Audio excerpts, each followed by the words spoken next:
Find out what's going on. Get involved. Change things from the inside. Make a difference. Take pride.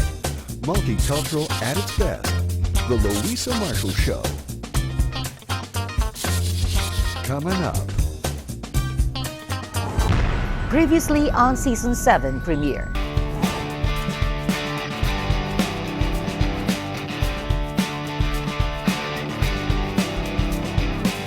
Hello, hello, hello. It's wonderful to be back. Our 7th year. You're happy where you are right now?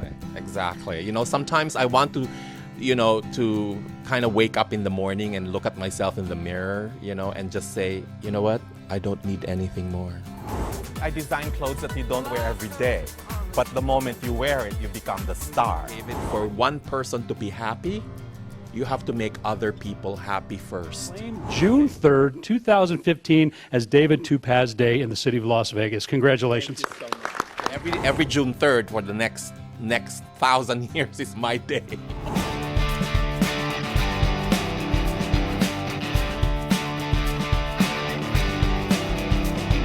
And as I said, that what really matters in life, right? Is it the money? Is it the fame? I mean, after all that, then what? Right? Then it's happiness. Happy Monday. Here's the continuation of Simply the Best Season 7 premiere.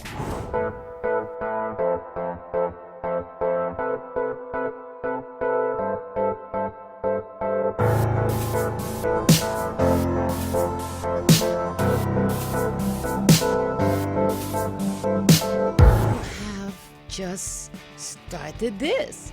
It's Levague. It is Levague, which is I invented the word. It is a slang for Las Vegas. You are the editor-in-chief Yes, of this I'm one. editor-in-chief. So you started this. When did you launch this? Well, actually, we launched this about two weeks now. And our first issue, which is the limited edition issue, starts here in July. It's a quarterly magazine, so our next issue comes out in October.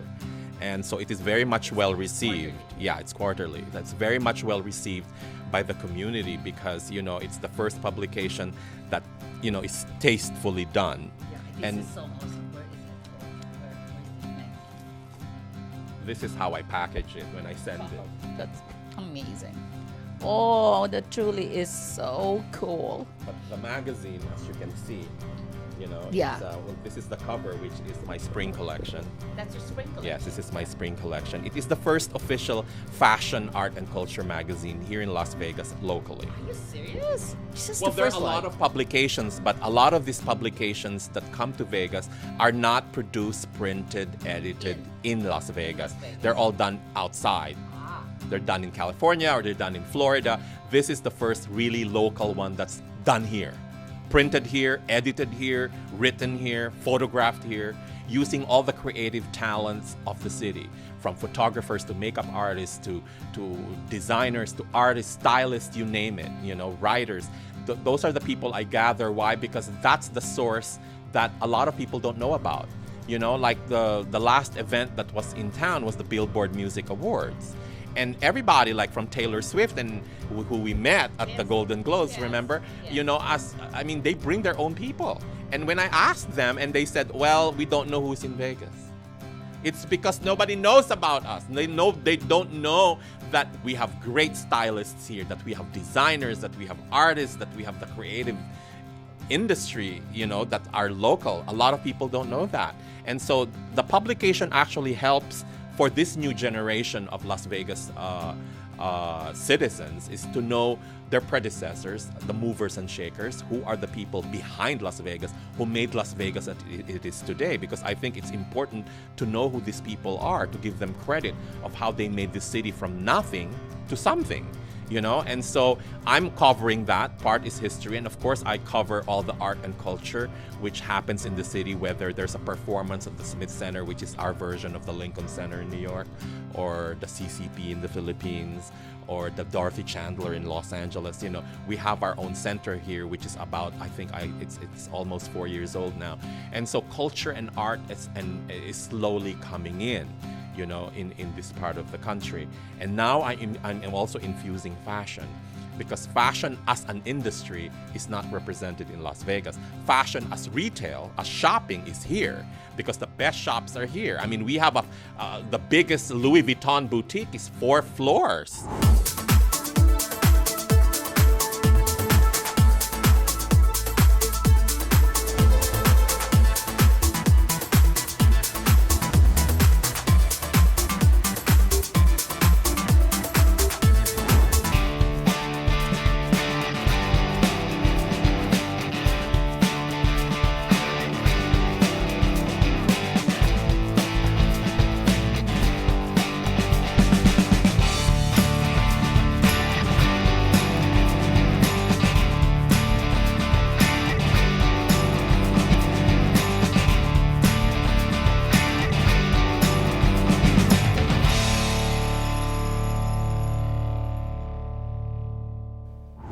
The beginning of 2010 is when I decided to completely move here. It's because I saw a potential. I mean, I lived in New York for a long time, and then in 1997, I moved from New York to California. And then I started designing for like different TV shows for CBS, like Malcolm in the Middle TV shows, you know, like, oh God, like Boston Legal and all that stuff. And so I was designing part-time, and that's where I started my own studio, design studio, which I customize a lot of clothing for a lot of my entertainment industry friends. That's how I got involved with celebrities and all that. It's because I would work with them, and at the same time, you know, they would come and ask me to do little things for them. So I think this is going to be a great business. So I started opening my own design studio. And so they've been patronizing me all the way to today, and it's great. With the whole Vegas thing is I came to Vegas, and for you, just like you, for everybody, for tourists that come to Las Vegas, they think Las Vegas is just the Las Vegas Strip. Yeah, the Las Vegas Strip or the city of Cirque du Soleil. Right now, it's like so many shows, right? But what they don't realize is Las Vegas is a city in itself. It has so many different districts and so many different places that it is really a city. It is not just, you know, where the casinos are or where the hotels are. I mean, that's how I realized it, because I saw it firsthand. Because when I was living in California, you know, Vegas is just a weekend getaway.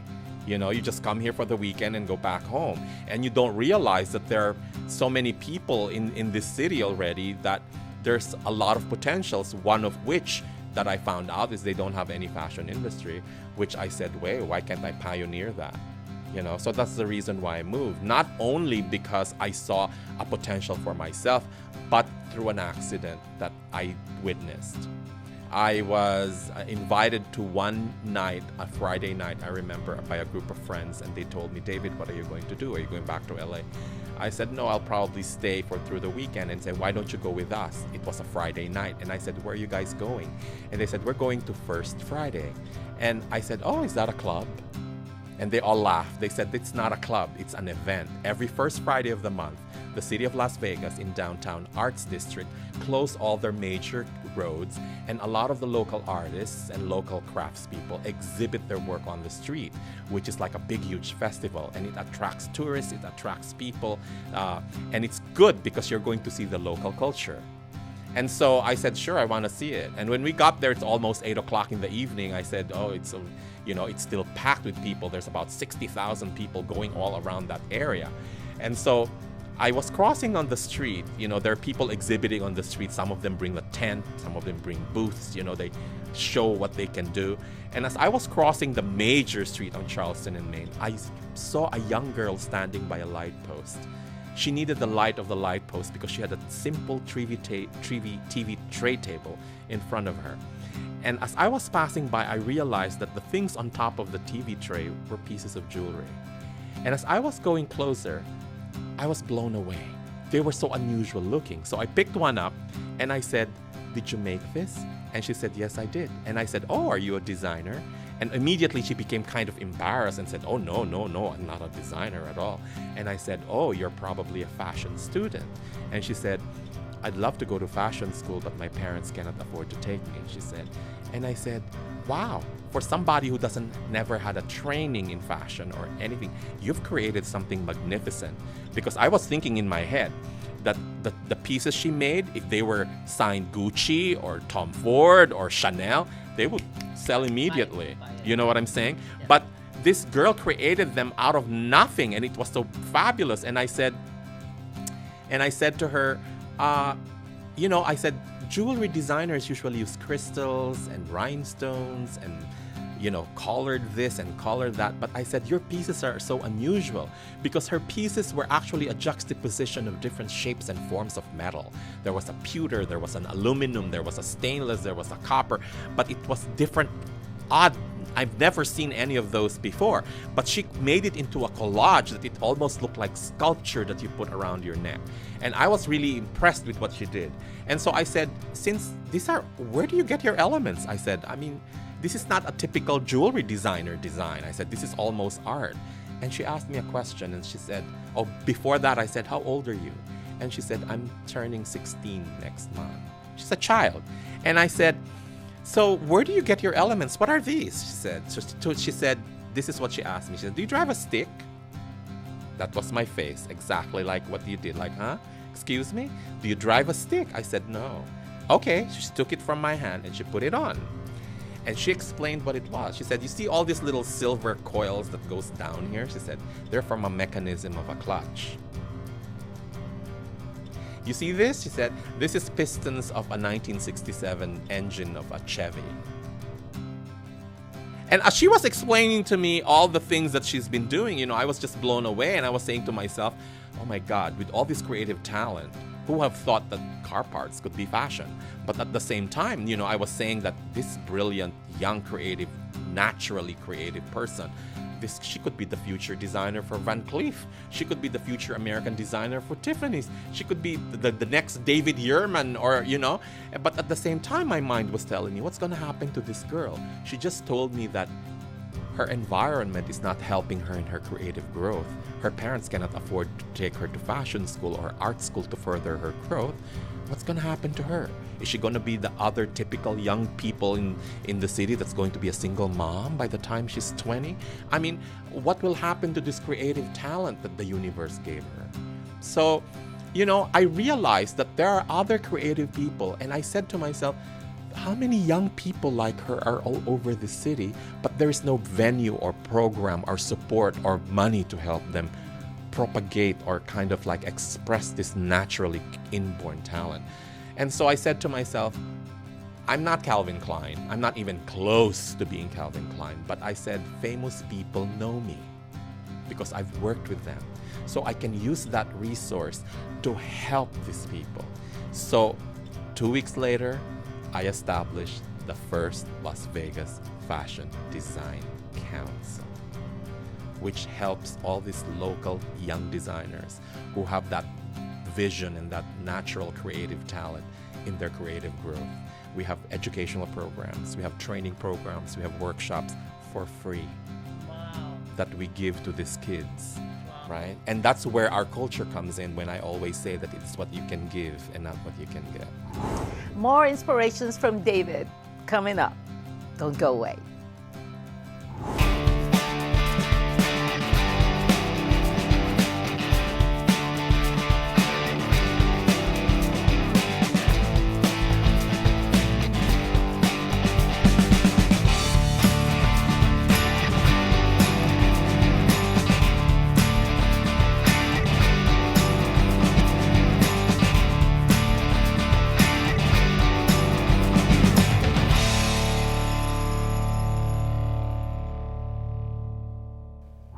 So that's where it all comes together. And I think the city recognizes my efforts because I never asked for money from them. I never bothered them to put money in my council. I do it privately through donations from generous friends and from people who care, from people who think that we can create an industry that we can help, that the future Calvin Klein can come from here. You know what I'm saying? Why not? You never know. Exactly. You never know. Exactly. Well, you never know. Yeah. Well, look, the future of Las Vegas designing venture is now thriving because of you. Because we have a convention going on. And so now it is the fashion season, which is always August and September. I mean, August and February. And now they're already showing Spring Summer 2016. It's always 6 months ahead. And so a lot of people from the fashion industry, not only in the United States but everywhere in the world, come here. They're all here because this is their convention. It is actually it's not open to the public. It is only for the industry people. You know, so you're at the right place at the right time. And I'm doing the WWIN, which is called Women's Wear in Nevada, at the Rio. So there's about 300,000 people that come to Vegas. From all over, right? And you have your pieces here. Yes. And this is look at this. This pieces was actually manufactured by one of in the Philippines. Yes, you told me Yeah, earlier. I was so you know, blown away. actually I'm designing a collection with this manufacturer, and she's brilliant. Her name is Ann Ong, and she's brilliant. And she's from the Philippines. She has her own studio, and she makes this all using our freshwater pearls. Our pearls are mother of pearls, and she creates this gold vermeil effect. But all of this is locally made in the Philippines, and I'm representing this line because I'm going to be also designing that she's producing for me. So she's one of those brilliant creative people that I'm promoting as well. So you designed all these? Some of them, but this came from her collection. That's from This her is from her collection. Philippines. Oh, Isn't wow, this it's heavy. Isn't that great? Scary. I don't know if this is kamagong, you know, one of those trees. But this is actually a tree bar, right? That's amazing. Whoa. So David, where do you get your inspiration? Well, I think just like you, as a creative person, you get inspired from events. You get inspired from an occasion. You get inspired from music that you hear. You get inspired from a movie you just saw or a TV show. You get inspired with a person, with a friend, with a niece, and you know, all of us can get inspiration from anything. I think, you know, because I think the universe in itself is one big art. I think the universe, as we see the stars and the planets and the comets, I mean, that's art right there. You know what I'm saying? And I think being artists, a lot of us are sometimes not understood. A lot of the artists are denied being understood. Why? Because most of us are kind of weird. I wouldn't say that, but you know, because not only that, because you know, for example, you know, I mean, this is a plate stand. Yes. You know what I'm saying? For a regular person, this is a plate stand. Yeah. But for an artist, this could be a hat. This could be something. This could be, you know what I'm saying? It's like, or this could be a weapon.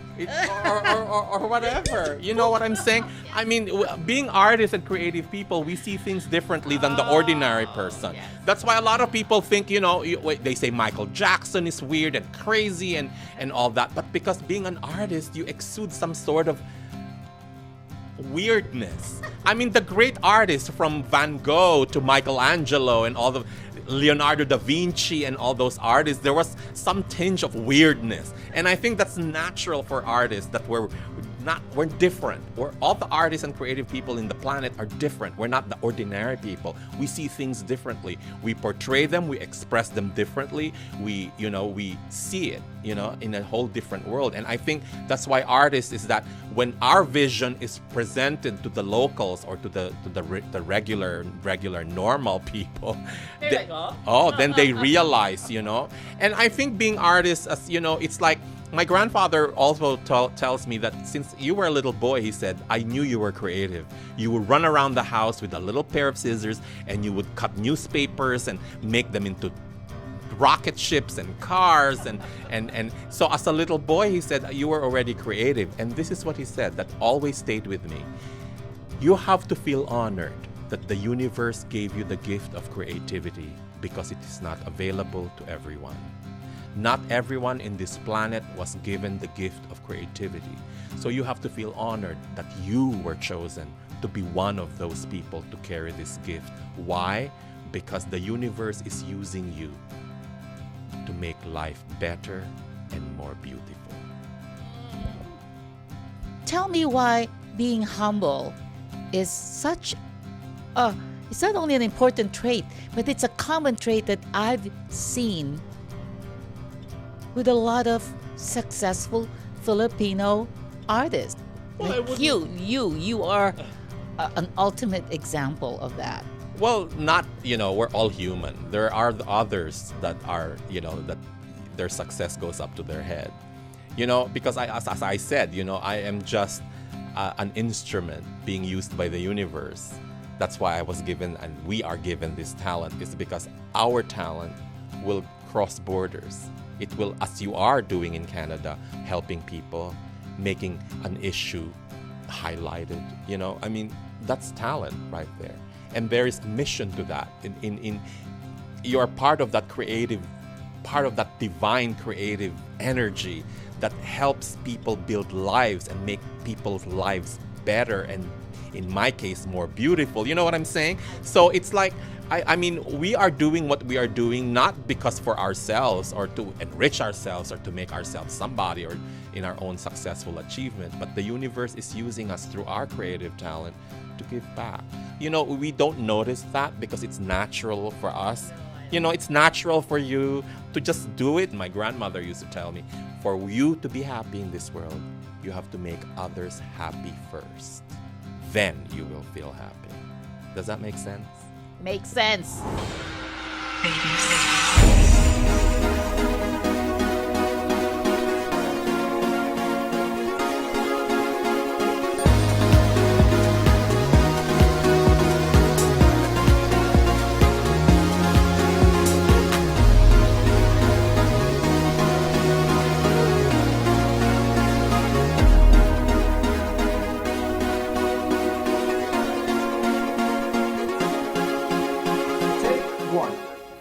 You have now produced the only network here in Las Vegas, TV network. Wow. How did that don't start? Well, the thing is, as I said, just like you, when you're a creative person, you just don't stay where you are. You keep moving. You keep moving. Now you have a publication now as well. yes. Besides your own show, and you understand where we're all coming from. You just like in my case, you just don't stay in fashion. You go forward, because anything that has to do with communication, which we are doing, is I think what we're doing. Whether you're in fashion, whether you're in journalism, whether you're in television, whether you're in publication, that creative communication is our way to give back. It's our way to reach out. And you're doing that, and I'm doing that. So all of us are in the same boat. Let's show my viewers your studio here in Las Vegas. You're going to be blown away. He has his own studio. No, studio, TV studio, a runway. Oh my goodness. I want to take this back to Vancouver. Your studio. I love it. Come on, let's do it.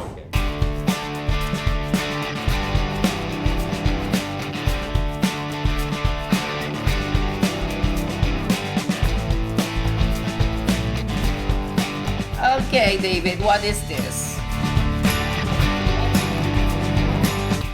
She's shopping. I don't know if this is part of the TV show, but she's shopping. It's faux fur. I don't use real fur. Oh. And did you do the knitting here? I'm not gonna wear one for this. You should have used this from the beginning. Yeah.